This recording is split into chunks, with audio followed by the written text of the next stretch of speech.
നോക്കൂ, ഒരു മുഖ്യമന്ത്രി പ്രസംഗിച്ച് കഴിഞ്ഞതിന് ശേഷം പറയേണ്ട ഒരു കമൻ്റ് അല്ല അത്. അദ്ദേഹത്തിനൊരു സർട്ടിഫിക്കറ്റ് കൊടുക്കുന്നത് പോലെ വളരെ നല്ല മനോഹരമായൊരു പ്രസംഗം കാഴ്ചവെച്ചതിന് നന്ദി എന്ന് പറയേണ്ട ഒരു അവസരമല്ല, അത് സന്ദർഭോചിതമല്ല. ഇനി അങ്ങനെ പറഞ്ഞാൽ തന്നെ പ്രതികരിക്കേണ്ടത് ഇങ്ങനെയല്ല. അതിനെ ഒരു സരസമായ രീതിയിൽ എനിക്കൊരു സർട്ടിഫിക്കറ്റ് കിട്ടിയെന്നോ അല്ലെങ്കിൽ ഒരു ട്രോഫി കിട്ടിയെന്നോ പറഞ്ഞ് ഒരു തമാശയാക്കാം. അതല്ലെങ്കിൽ ഒന്നും തന്നെ മിണ്ടാതെ പോകാം. ഇവിടെ തുടർച്ചയായി ഇത്തരം കാര്യങ്ങൾ മുഖ്യമന്ത്രി പിണറായി വിജയനിൽ നിന്നുണ്ടാകുന്നു എന്നുള്ളതാണ് അസ്വസ്ഥതപ്പെടുത്തുന്നൊരു കാര്യം യഥാർത്ഥത്തിൽ.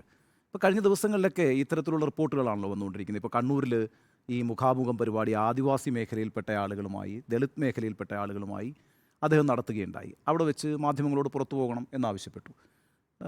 മാധ്യമങ്ങളോട് പുറത്തു പോകണമെന്ന് ആവശ്യപ്പെട്ടപ്പോൾ അവിടെ പത്മശ്രീ ചെറുവയൽ രാമൻ പങ്കെടുക്കുന്നുണ്ട്. ചെറുവയൽ രാമൻ പറയുന്നുണ്ട്, ഇവിടെ ഉന്നയിക്കപ്പെടുന്ന പ്രശ്നങ്ങൾ പൊതുജനങ്ങൾ കൂടി അറിയണം, അതുകൊണ്ട് മാധ്യമങ്ങളുടെ സാന്നിധ്യം വേണം എന്ന് പറഞ്ഞപ്പം അത് അദ്ദേഹം നിർബന്ധപൂർവ്വം അവർ പുറത്തേക്ക് പോകണമെന്ന് ആവശ്യപ്പെടുകയായിരുന്നു.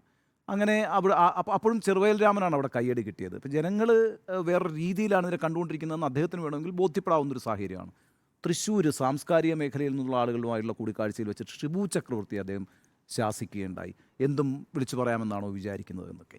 ഇതൊക്കെ ആളുകളുടെ മുഖാമുഖം പരിപാടിയാണ്, ആളുകളെ കേൾക്കാൻ പോകുന്നൊരു പരിപാടിയാണ്, ആളുകളെ കേൾക്കാൻ ബാധ്യസ്ഥനായ ഒരാളുമാണ് അദ്ദേഹം.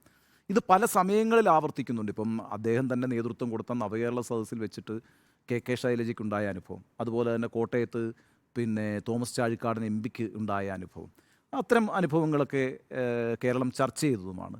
ചില സന്ദർഭങ്ങളിൽ മൈക്ക് ഓപ്പറേറ്റർമാരുമായി ഉണ്ടായിട്ടുള്ള പ്രശ്നങ്ങൾ, അങ്ങനെ വിവിധ സ്ഥലങ്ങളിൽ ക്ഷോഭിക്കുന്ന ഒരു മുഖ്യമന്ത്രിയായി അദ്ദേഹത്തെ നിരന്തരം നമുക്ക് കാണേണ്ടി വരുന്നു എന്നുള്ളതാണ്. ഇപ്പോൾ ഒരു പ്രശ്നമുള്ളത് എന്താണെന്നറിയാമോ?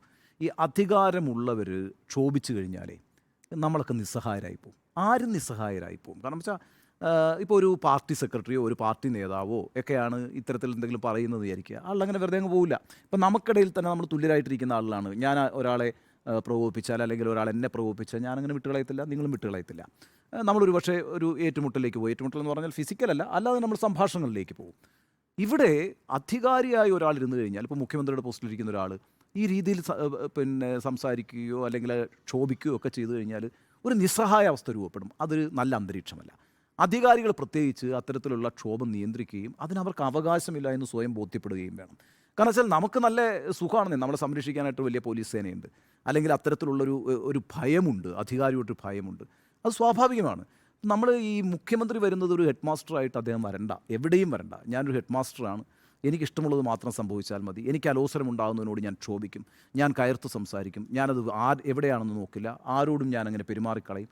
ആ രീതിയൊന്നും സാധ്യമല്ല. ഒരു സൊസൈറ്റിയിൽ ഒരു കൾച്ചേർഡായ, സാംസ്കാരികമായി നല്ല ഔന്നത്യം പുലർത്തുന്നൊരു സൊസൈറ്റിയാണ് നമ്മുടേത്, കേരളീയരുടേത്. അപ്പോൾ ചില പ്രശ്നങ്ങളൊക്കെ സൊസൈറ്റി എന്നുള്ള നിലയ്ക്ക് നമുക്ക് ഉണ്ടെങ്കിൽ കൂടിയും നമ്മൾ മറ്റ് സംസ്ഥാനങ്ങളും മറ്റ് സമൂഹങ്ങളുമായിട്ടൊക്കെ കമ്പയർ ചെയ്യുമ്പോൾ വളരെ കൾച്ചറലി ഫോർവേഡായ ഒരു വിഭാഗമാണ്. അപ്പം നമ്മൾ പാലിക്കേണ്ട ചില മര്യാദകളുണ്ട്, നിയന്ത്രണങ്ങളൊക്കെ സ്വയം തന്നെ നമ്മൾ പാലിക്കേണ്ട ചില സന്ദർഭങ്ങളുണ്ട്, പല സന്ദർഭങ്ങളുണ്ട്. അപ്പോൾ അവിടെ വേണ്ടത്ര ഒരു മുൻകരുതൽ, ക്ഷമ ഒന്നും തന്നെ മുഖ്യമന്ത്രി പിണറായി വിജയൻ കാണിക്കുന്നില്ല എന്നുള്ളതാണ് തുടർച്ചയായിട്ടുണ്ടാകുന്ന സംഭവങ്ങൾ. അത് ഒരു പ്രശ്നം എന്താണെന്ന് വെച്ചാൽ, അതൊക്കെ ആളുകളെ വലിയ രീതിയിൽ അദ്ദേഹത്തോടും അദ്ദേഹം റെപ്രസെൻ്റ് ചെയ്യുന്ന രാഷ്ട്രീയ പ്രസ്ഥാനത്തോടും അദ്ദേഹത്തിൻ്റെ ഭരണത്തോടുമൊക്കെ ആളുകളെ അന്യവൽക്കരിക്കപ്പെടും. അവർ അലീനേറ്റ് ചെയ്തിട്ട് ഇതെന്താ ഇങ്ങനെ എന്ന് ആളുകൾക്ക് തോന്നും. ഞാൻ പറഞ്ഞില്ലേ, നമ്മൾ ഈ അധികാരത്തോടെ ആര് പെരുമാറിയാലും ഇത് ഇഷ്ടപ്പെടുന്ന ആളുകളെല്ലാം നമ്മളാരും ഒരാളും അധികാരത്തോടുകൂടി മറ്റൊരാളുടെ മുകളിൽ പെരുമാറാൻ പാടില്ല, അതൊരു അധികാരി ആണെങ്കിൽ കൂടിയും. അപ്പോൾ ആ ഒരു നിയന്ത്രണം പാലിക്കേണ്ടതുകൊണ്ട് ഇത് കണ്ടിന്യൂസ് ആയി ലംഘിക്കപ്പെടുന്നു. ഞാനൊരു അധികാരി എന്നുള്ള നിലയ്ക്കുള്ളൊരു ധാർഷ്ട്യം അതാരും കാണിക്കരുത്, അത് മുഖ്യമന്ത്രി പിണറായി വിജയൻ ഒട്ടും തന്നെ കാണിക്കരുത്. ആ സ്ഥാനത്തിന് അത് യോജിക്കുന്നതല്ല. അതുകൊണ്ട് അദ്ദേഹം സ്വയം നിയന്ത്രണം പാലിക്കേണ്ടതുണ്ട്. ഇതൊന്നും ശരിയായൊരു രീതിയായി എനിക്ക് ബോധ്യപ്പെടുന്നില്ല. ഞാൻ വിചാരിക്കുന്നത് ഈ ഒരു മനോഭാവം തന്നെയാണ് ഞാൻ സംസാരിച്ചിട്ടുള്ള ആളുകൾക്കും ഒരുപക്ഷെ കേരളീയർക്കും. കാരണം തുടർച്ചയായി ഈ വാർത്തകളിൽ അസ്വസ്ഥരാണവർ എന്ന് ഞാൻ വിചാരിക്കുന്നു.